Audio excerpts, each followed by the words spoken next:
Hi all and welcome back to a new video in which I'm going to be previewing the big flash finale probably in the Ascot Champions Day on Saturday. Looking back at last week, obviously the tips weren't great. I felt a bit hard done by in the Dewhurst. Well, I wasn't hard done by, but if you'd waited to the day for the Dewhurst, you would have been a bit hard done by because I tipped up both Advertise and Anthony Van Dijk each way on the Monday. Now, I backed them both on the Monday, and therefore 3 places were available at that stage each way. As for it, condensed into a 7-runner race, and therefore it was only 2 each way spots, so Anthony Van Dijk wouldn't have got you any returns.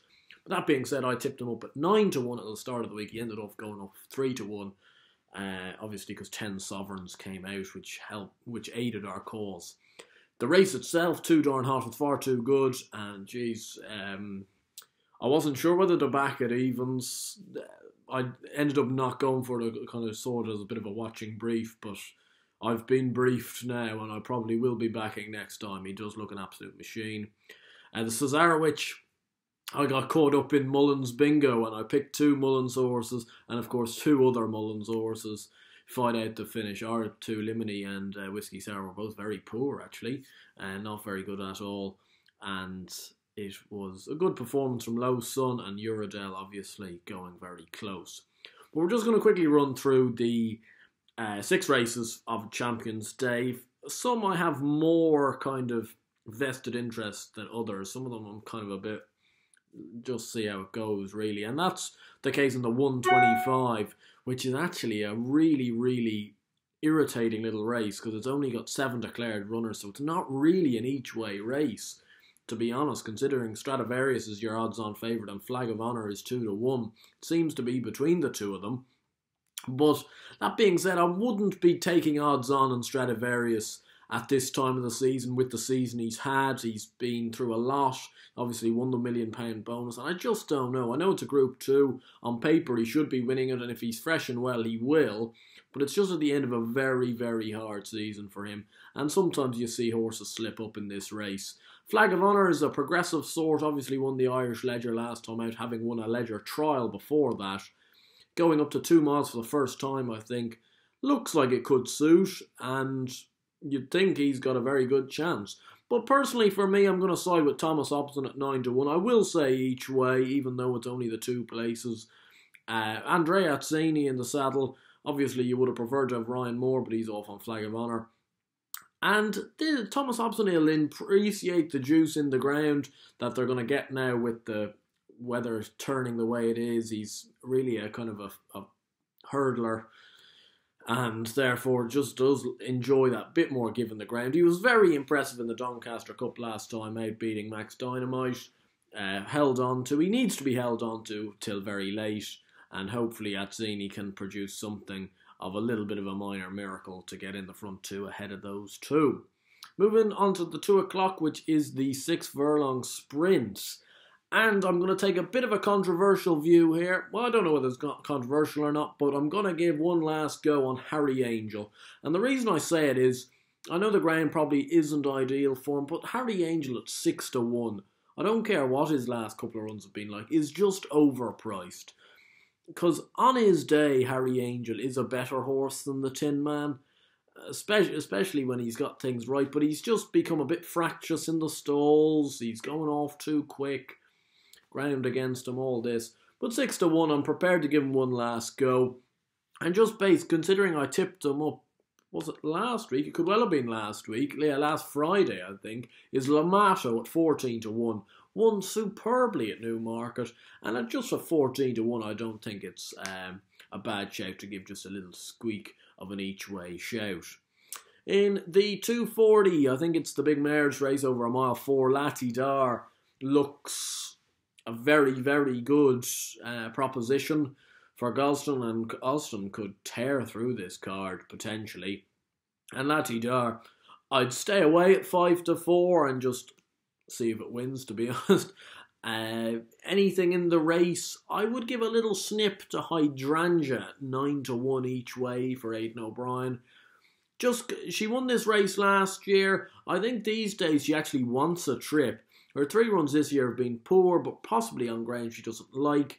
Back as a 3-year-old, she seemed to enjoy the softer ground and hopefully can benefit from a little bit of a break. Donnacha O'Brien in the saddle. That's no bad thing, really. He's going to be the champion jockey in Ireland. Even though he's the second string, it's not really the case. And I think Hydrangea could certainly run into a place. The 3:15, the QE2. And this is the one Gosden horse I will back all day, and it's Roaring Lion at 9-4. And I will back him because I think he's the only Gosden horse that is actually still not bad value. And him being at 9-4 is good value, I think, because I think he should win it. I know he's dropping back to a mile, but that's just because of the softer ground. Also, we all knew he was going to run over a mile because he didn't want to run him against Cracksman, because he thinks Cracksman's probably a good thing in the Champion Stakes, which is probably fair enough. But Roaring Lion, I think if he adapts back to a mile, will win. Like, he's better than these horses. There's a French horse over Recolate, I think, for Andre Fabre. You never know. Like, and then there's kind of just exposed horses. There's Lord Glitters, there's Beat the Bank, there's Lightning Spear. Like, they're all exposed horses. Roaring Lion is much better than these. And if he just adopts back to a mile, will hopefully win. It's 15 runners, but I'm sure if you shop around, there's going to be a couple of firms giving away 4 places. Probably the likes of a Betfair, they usually do the added place boost. And if it does go to 4 places, if you can find places that go 4 places, I wouldn't discount Ken Condon's Romanised at 50-1 as a proper roughie. He's probably my roughie of the day in the QE2. The 350, the Champion Stakes. It's another one of a Gosden watching brief for me, really. Cracksman, he hasn't been impressive this year, but back on softer ground. Headgear applied for the first time. But 4-6, I'm going nowhere near. And I actually tipped this horse up over in Champions Day at Leopardstown over here, and he ran no race in the Champion Stakes. But I think Verbal Dexterity at 16-1 is not a bad each-way play for Bulger. It's an 8-runner race. You get your 3 places, and he's 16-1, and I think he has a snip. If you compare his 2-year-old form is top of the bus, really. And if he just... His 2-3-year-old runs have been okay, like an okay appearance run.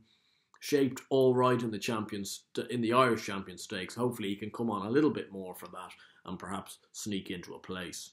And in the 4:30, the Balmoral handicap, like, you could kind of stick a pin in the paper, to be honest, and see who you want to back. I've landed on Sharjah Bridge at 14-1 for Varian and Atzani. Was 7 in the Cambridgeshire last time out, shaping all right. I think the step back from a mile 1 back to a mile will suit, and hopefully can go well. But those big Royal Hunt handicaps are real minefields. Keep the stakes low. You know that anyway. But it could be any of the 25-30 runners that are running. But at least there'll be 5 or 6 places. And if he runs into that at 14-1, it's not a bad price. Anyway, that's my quick preview of Champions Day, which is obviously on Saturday, and which will kind of conclude all the flat racing videos I probably will have until next summer. So therefore we can get into the meaty, greedy National Hunt racing, which obviously I'm purring to get back into. And I hope you guys enjoyed this video. If you did, please do give it a like and subscribe to the channel down below. And obviously, as always, give me your tips for Champions Day, and who do you think is going to be the banker of the day? Is it Roaring Lion? Is it Cracksman? Lati Dar? Stradivarius? Who is it? I want to know it. Anyway, up until next time, best of luck.